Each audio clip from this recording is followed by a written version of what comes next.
기쁨은 고여있지 않아요. 흘러넘쳐요. 숨길 수가 없어요. 묻어나요. 하나님이 내 안에 넣어주신 기쁨은 반드시 흘러나오게 되어 있어요. 주일 예배 설교를 시작하겠습니다. 주께서 내 마음에 두신 기쁨이란 제목으로 시편 4편의 말씀을 선포하겠습니다. 내 의의 하나님이여, 내가 부를 때에 응답하소서. 곤란 중에 나를 너그럽게 하셨사오니 내게 은혜를 베푸사 나의 기도를 들으소서. 인생들아, 어느 때까지 나의 영광을 받고 욕되게 하며 헛된 일을 좋아하고 거짓을 구하려는가. 여호와께서 자기를 위하여 경건한 자를 택하신 줄 너희가 알지어다. 내가 그를 부를 때에 여호와께서 들으시리로다. 너희는 떨며 범죄하지 말지어다.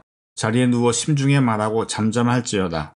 의의 제사를 드리고 여호와를 의지할지어다. 여러 사람의 말이 우리에게 선을 보일 자 누구냐 하오니 여호와여, 주의 얼굴을 들어 우리에게 비추소서. 주께서 내 마음에 두신 기쁨은 그들의 곡식과 새 포도주가 풍성할 때보다 더하니이다. 내가 평안히 눕고 자기도 하리니 나를 안전히 살게 하시는 이는 오직 여호와이시니이다. 아마 1987년인가 그랬을 거예요. 그때 저는 대학원 다니다 몸이 안 좋아 휴학하고 2개월 정도 어머니와 함께 지냈어요. 그때 어머니는 N교회 전도사님으로 일하고 계셨는데 그 교회 교육관에 조그만 방 하나 얻어 지내고 계실 때였어요. 그 작은 방에서 둘이서 사는 거예요. 어느 날 갑자기 손님이 오셨는데 여러분이 들어오시더라고요. 방이 너무 작아서 제가 자리를 비워드려야 해서 방에서 나왔어요. 그때 한 분이 지체장애가 있으셨는데 꽤 심하시더라고요.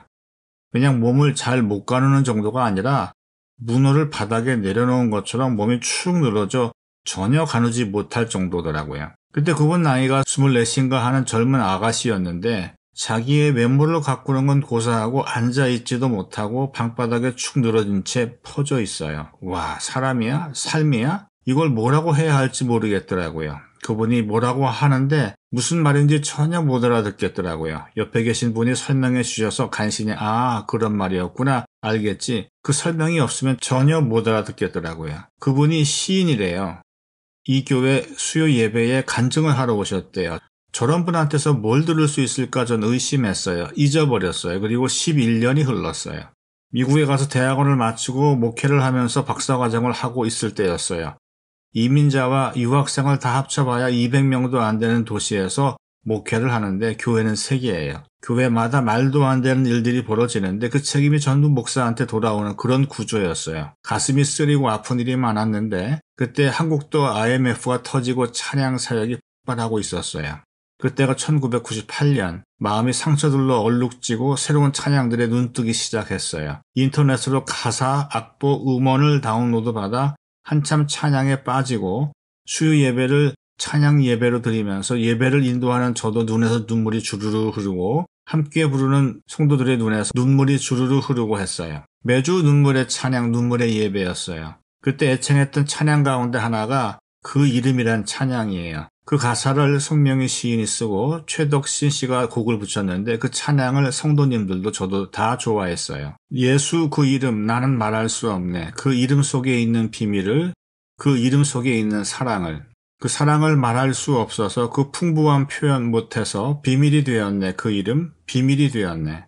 사람들 그 이름 건축자의 버린 돌처럼 버렸지만 내 마음에 새겨진 이름은 아름다운 보석. 내게 있는 귀한 비밀이라 내 마음에 숨겨진 기쁨. 예수 오 그 이름 나는 말할 수 없네. 그 이름의 비밀을, 그 이름의 사랑을. 그 이름의 비밀을, 그 이름의 사랑을. 이 찬양시에서 충격적인 부분이 내 마음에 숨겨진 기쁨이에요. 오늘 본문 시편 4편 7편에도 다윗이 똑같이 그래요. 주께서 내 마음에 두신 기쁨. 내가 그 사람 11년 전에 봤잖아요. 문어같이 방바닥에 축 늘어진 모습을. 근데 그 안에 다윗이 있는 걸 11년이 지난 후 찬양해서 알게 됐어요. 문어처럼 축 늘어져 자기 몸조차 가눌 수 없는 그런 모습으로 내 마음에 숨겨진 기쁨을 노래할 수 있는 사람은 다윗밖에 없거든요. 숙명이 그가 살아있는 다윗인데 내 앞에 나타났는데 나는 볼 줄 아는 눈이 없어서 살아있는 다윗을 보지 못했어요. 사람은 준비되지 않으면 축복이 와도 지나가요. 오늘 설교 제목은 주께서 내 마음에 두신 기쁨이에요. 오늘 본문은 다윗이 쓴 시예요. 시를 읽을 때는 케이스가 중요한데 이 시에는 특별한 표조어가 붙어있지 않아서 어떤 상황에서 이 시를 썼는지 알 수가 없어요. 시를 읽을 때는 키워드를 알면 이해하기가 편해요. 오늘 시에서 키워드는 의와 기쁨이에요. 이 핵심 단어를 중심으로 읽어 내려가면 전체 내용을 쉽게 이해할 수 있어요. 내 의의 하나님이여 내가 부를 때에 응답하소서 곤란 중에 나를 너그럽게 하셨사오니 내게 은혜를 베푸사 나의 기도를 들으소서. 이 시의 표제어는 다윗의 시 영장으로 현하게 맞춘 노래예요. 어떤 상황인지에 대한 설명이 없어요. 그런데 다윗의 심정이 편안한 것 같진 않아요. 곤란 중에 그랬어요. 뭔가 곤란한 일을 겪고 있어요. 내가 부를 때에 응답하소서 나의 기도를 들으소서라고 했어요. 하나님의 도움을 필요로 하는 아주 절박한 상태예요. 지금 다윗은 하나님을 절실히 찾고 있어요. 그런데 그가 하나님을 부를 때 하나님 앞에 한 단어를 더 붙였어요. 다윗의 하나님이 어떤 하나님이에요? 내 의의 하나님이에요. 그냥 내 하나님이 아니에요. 왜 다윗은 내 하나님 앞에 의라는 말을 하나 더 첨가했을까요? 영화 한산에서 한국말 잘하는 일본인 첩자가 붙잡혀와요. 조선은 망한다. 이제 끝이다. 막 악담을 퍼붓는데 안 죽여요. 왜 안 죽이지? 이해할 수 없어요. 이순신 장군이 정보를 캐내려고 그를 불러요. 그러나 오히려 그가 이순신 장군한테 물어요. 이 전쟁은 어떤 전쟁입니까? 이순신이 답해요. 불의에 맞서는 의의 싸움이다. 그래요. 대답을 듣고 이자가 충격을 먹어요. 자기가 기대한 답은 나라와 나라의 싸움이다 였어요. 전쟁은 군주의 이기심에 휘둘려 땅 따먹기 하는 거라 생각했어요. 근데 이순신은 더 큰 개념을 들고 나오는 거예요. 의. 모든 이기심을 꺾어버리는 개념이에요. 더 먹겠다는 이기심도 안 뺏기겠다는 저항심도 아니에요. 의가 아니면 싸우지 않겠다는 거예요. 의가 아니면 그 길로 가지 않겠다는 거예요. 이순신의 말에 일본인 첩자가 충격을 받아요. 이자가 조선에 귀화하여 죽기로 일본인과 싸워요. 후에 김충선이라는 이름을 받고 정이품에까지 올라요. 문관이면서 무관이었던 준사 사야가 실존 인물의 이야기예요. 우리가 기도할 때 은연중 하나님이 자동 내 편인 줄로 착각할 수가 있어요. 하나님은 나의 하나님 맞아요. 하나님이 내 아빠인데 내 기도 들어주시는 게 당연해요. 근데 냉철하게 이성적으로 보면 하나님은 누구 편도 아니어야 진짜 하나님이에요. 하나님은 당신 자신의 판단에 따라 내 편도 될 수 있고 네 편도 될 수 있고 우리 편도 될 수 있고 그들 편도 될 수 있고 어느 누구의 편도 아닐 수 있어요. 그 하나님의 판단, 그 기준을 가리켜서 성경은 의라고 불러요. 그럼 하나님의 기준, 즉 의는 뭘까요? 하나님의 의는 말씀이에요. 말씀에 하나님의 기준이 들어있어요. 내가 말씀을 묵상하면 하나님의 기준이 뭔지 알게 되고 그분이 정하신 길, 즉 의의 길로 가게 돼요. 내 영혼을 소생시키시고 자기 이름을 위하여 의의 길로 인도하시는도다 그랬어요. 하나님이 인도하시는 길은 의의 길이에요. 내가 옳고 네가 틀리고 하는 의가 아니에요. 하나님이 정하신 길이 곧 의예요. 그래서 말씀을 묵상하는 자는 먼저 자신이 하나님의 편이 되는 게 맞아요. 묵상한 뒤에 여전히 하나님은 내 편이야 라고 말하는 사람은 아직도 철이 덜 든, 묵상이 덜 된 사람이에요. 물론 경우에 따라서 우리가 하나님은 내 편이야 라고 말할 수 있어요. 그럴 때 전제는 나 먼저 하나님 편이어야 해요. 오늘 본문에서 다윗이 그래요. 내 의의 하나님이시여. 내가 말씀을 묵상하면 하나님이 인도하시는 의의 길로 걷게 돼요. 난 항상 하나님 편이에요. 이게 말씀을 묵상하는 자의 운명이에요. 근데 현실 속에 곤란한 문제가 터졌어요. 이때 다윗이 어떻게 기도해요? 내가 부를 때에 응답하소서. 하나님 내 편 되어주세요. 내게 은혜를 베푸사 나의 기도를 들으소서. 하나님 내 편 되어주세요. 이 표현은 모두 하나님대로 내 편 되어 달라는 기도예요. 하지만 그 앞에서 내 의의 하나님이라 했으니까 다윗 자신도 항상 하나님 편이었어요. 묵상하고 하나님이 인도하시는 의의 길로만 걸었어요. 하나님이 원하시는 길이에요. 난 항상 하나님 편이었어요. 그러니 하나님도 내 편 되어달라고 당당하게 요구하고 있는 거예요. 인생들아 어느 때까지 나의 영광을 바꾸어 욕되게 하며 헛된 일을 좋아하고 거짓을 구하려는가. 여기서 욕되게 하면은 켈레마, disgrace, 수치란 뜻이에요. 다윗 하는 얘기가 왜 내 영광을 수치로 만드냐 이거예요. 그럼 저들이 다윗의 영광을 수치로 만든 방법이 뭘까요? 헛된 일과 거짓이에요. 영어 성경 RSV는 헛된 일을 vain words, 헛된 말로 번역했어요. 저들이 헛된 공작을 벌이고 다녔는데 그걸 말로 했다는 거예요. 또한 거짓을 추구했어요. 지금 저들의 공격 수단은 무기가 아니에요. 군대가 아니에요. 말이에요. 말 별거 아니에요. 근데 그 별거 아닌 말이 사람을 가장 힘들게 해요. 웅진고웨이라는 여행 유튜버가 있어요. 남들 잘 안 가는 코스를 트래킹하는 걸 좋아해요. 길도 없는 길도 아닌 곳을 갈 때가 많은데 그때 신발 안에 작은 돌 조각이 들어가요. 크지도 않아요. 아주 작아요. 근데 어깨에 무거운 배낭을 메고 있어요. 돌을 빼내려면 배낭을 내려놓고 바위에 앉아야 되잖아요. 신발을 벗어야 하고 양말을 벗어야 하고 들고 있던 카메라도 내 앞에다가 세워놓아야 하니 할 게 얼마나 많아요. 얼마나 불편해요. 참다 바위에 앉아서 신발과 양말을 벗고 작은 돌을 빼내요. 다시 걸어요. 얼마나 시원한지 몰라요. 인생에 작은 돌이 들어오면 그 작은 게 걸음을 매우 불편하게 해요. 그놈 하나 때문에 몸 전체에 짜증이 확 퍼져요. 트레킹이 즐겁지 않아요. 근데 잠시 앉아서 빼내고 나면 다시 상쾌해져요. 그래서 인생에서 작은 돌멩이들이 들어올 때 귀찮아도 빼내시라. 웅진 씨가 트레킹에서 깨달은 교훈이에요.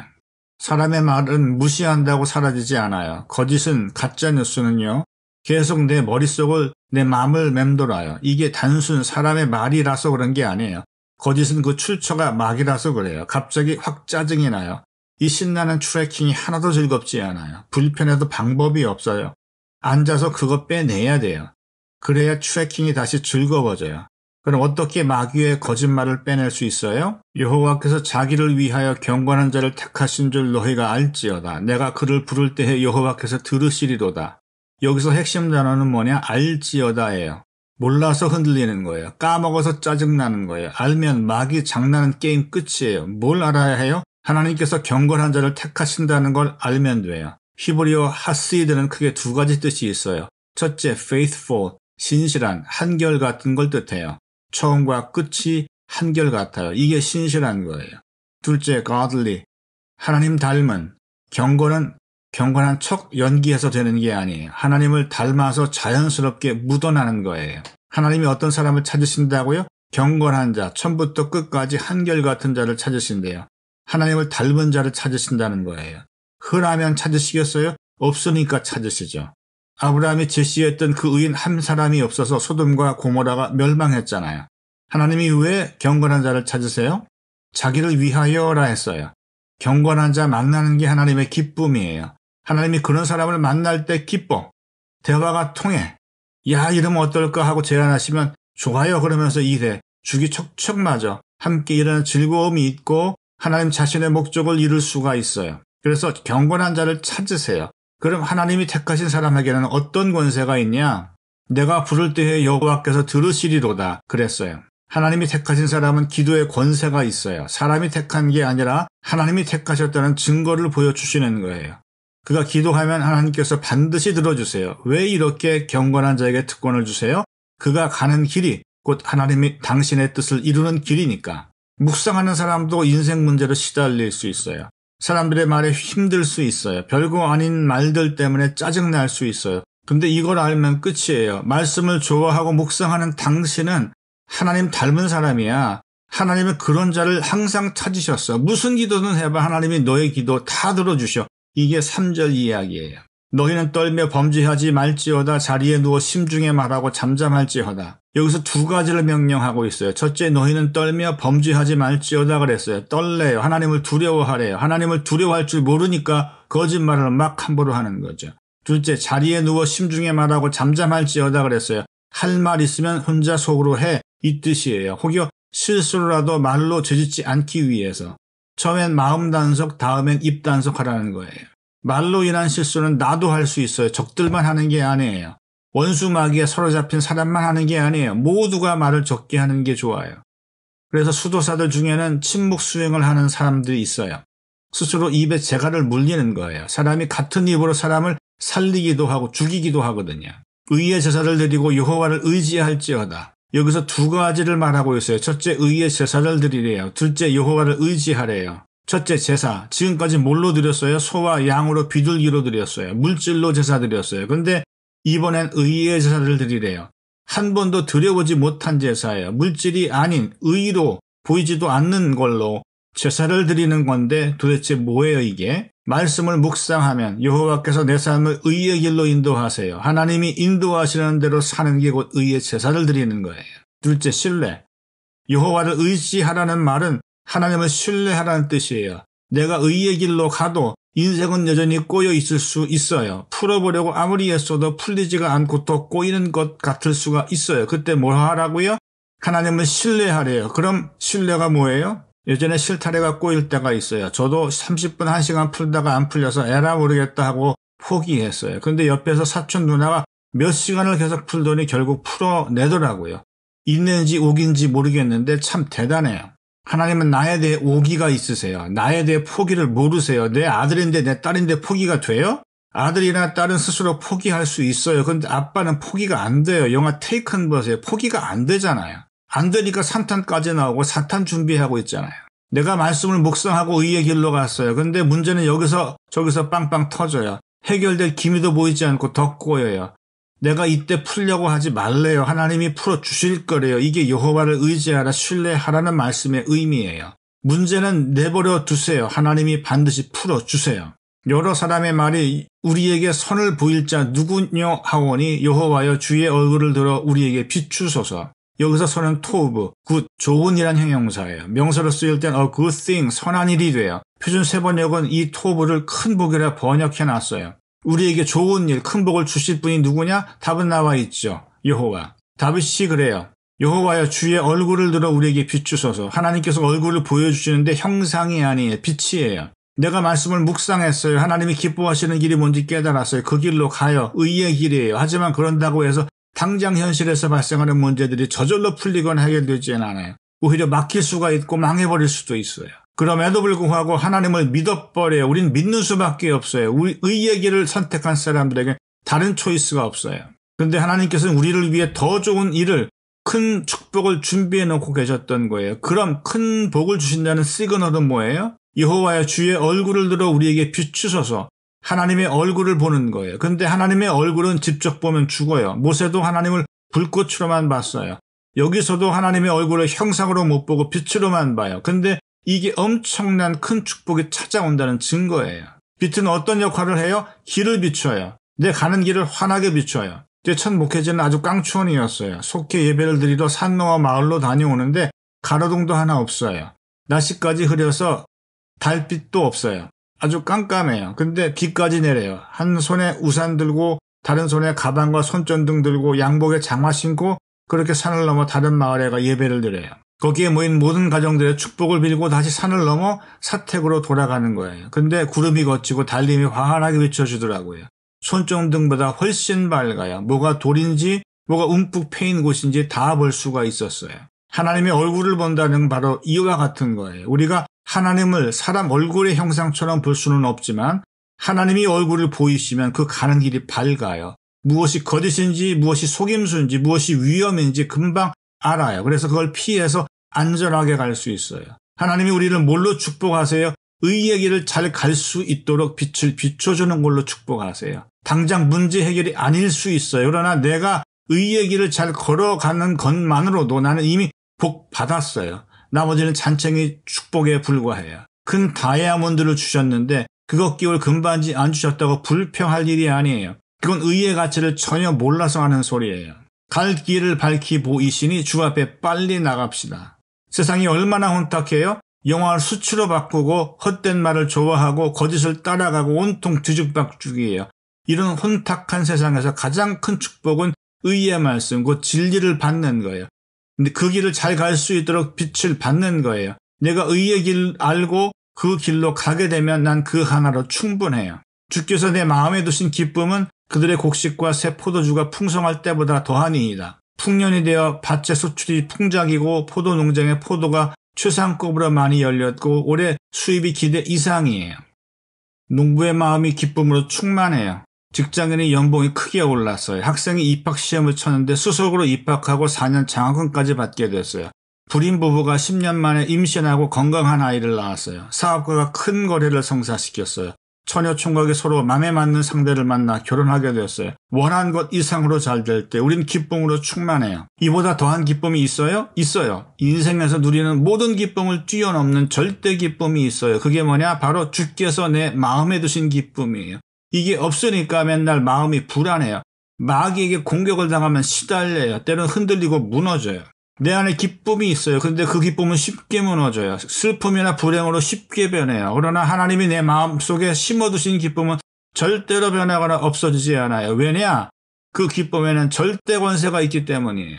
내가 그들에게 영생을 주노니 영원히 멸망하지 아니할 것이요 또 그들을 내 손에서 빼앗을 자가 없느니라. 그들을 주신 내 아버지는 만물보다 크심에 아무도 아버지 손에서 빼앗을 수 없느니라. 절대 기쁨이 있는 자는 마귀한테 시달리지 않아요.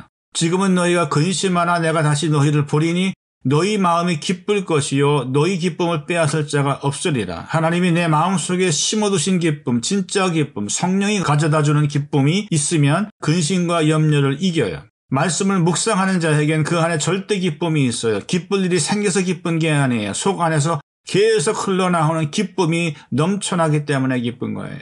요르단의 수도 암만에서 페트라까지 126km, 약 2시간이 걸려요. 영화 인디애나 존스의 배경이 되기도 해서 유명한 유적지인데 거기 거의 다다라 갈 때쯤 되면 모세의 세밀한 곳이 있어요. 사실 모세와 역사적으로 연관이 됐다는 고고학적 증거는 없는데 사람들이 뭔가 굉장한 곳이 나타나면 아브라함, 모세 막 갖다 붙여요. 그래서 모세의 셈이 됐어요. 요르단 사람들은 이 샘을 마치 유적지처럼 큰 건물로 실링을 해놨어요. 깨끗한 샘물이 콸콸 쏟아지는데 장관이에요. 밖에서도 볼 수 있도록 벽은 유리로 해놨어요. 샘물 같은 건 우리나라에서도 흔하잖아요. 어딜 파도 온통 물이잖아요. 근데 이 나라에선 달라요. 수도 암만에는 수도가 깔려 있어서 물이 공급되는데 조금만 벗어나서 외곽지역으로 들어서도 이 수도가 일주일에 한 번 몇 시간만 공급돼요. 근데 이 수돗물은 마실 수가 없는 물이에요. 하도 오염이 돼서. 하지만 가난한 사람들은 그걸 먹어요. 그리고 한 100km 달리는데 온통 먼지 풀풀 날리는 광야예요. 마른 풀과 돌멩이밖에 없어요. 그런 길을 100km쯤 달리면 푸른 나무가 우거진 마을에 도착해요. 그게 뭐냐? 바로 모세의 샘이 있는 지역이라 그래요. 그 샘에서는 깨끗하고 시원한 물이 콸콸 쏟아져 흘러넘쳐요. 기쁨은 고여있지 않아요. 흘러넘쳐요. 숨길 수가 없어요. 묻어나요. 하나님이 내 안에 넣어주신 기쁨은 반드시 흘러나오게 되어 있어요. 나라가 망했는데 입에서 찬양이 나와요. 인생이 온갖 해결되지 않은 문제들 투성인데 룰루랄라 해요. 연출이 아니에요. 애써서 쥐어 짜내는 게 아니에요. 그냥 미쳤어요. 절대 기쁨이 마음속에 새겨 있어서 그런 거예요. 내가 평안히 눕고 자기도 하리니 나를 안전히 살게 하시는 이는 오직 여호와 신이이다. 시편 3편에서도 나온 주제예요. 평안. 내 안에 하나님의 기쁨이 있어요. 평안해요. 잠 잘 자요. 불면증에 시달리지 않아요. 이 평안을 안전을 뭘 가지고 살 수 있겠어요? 밭의 소출로 늘어난 연봉으로 시험 합격과 장학금으로 새로 태어난 아이로 사업이 잘 되는 걸로 평생의 반려자를 만나는 걸로 그 어떤 기쁨도 상대적이에요. 금방 슬픔과 불행으로 변해요. 어떤 기쁨도 메마름으로 변해요. 그런 기쁨은 지나가는 거예요. 그러나 묵상하는 자에겐 그 마음속에 하나님이 새겨두신 절대적 기쁨이 있어요. 그 기쁨에서 평안과 안전이 흘러나와요. 그 기쁨을 다윗은 시편 63편에서 이렇게 표현하기도 했어요. 하나님이여 주는 나의 하나님이시라. 내가 간절히 주를 찾되 물이 없어 마르고 황폐한 땅에서 내 영혼이 주를 갈망하며 내 육체가 주를 앙모하나이다. 내가 주의 권능과 영광을 보기 위하여 이와 같이 성소에서 주를 바라보았나이다.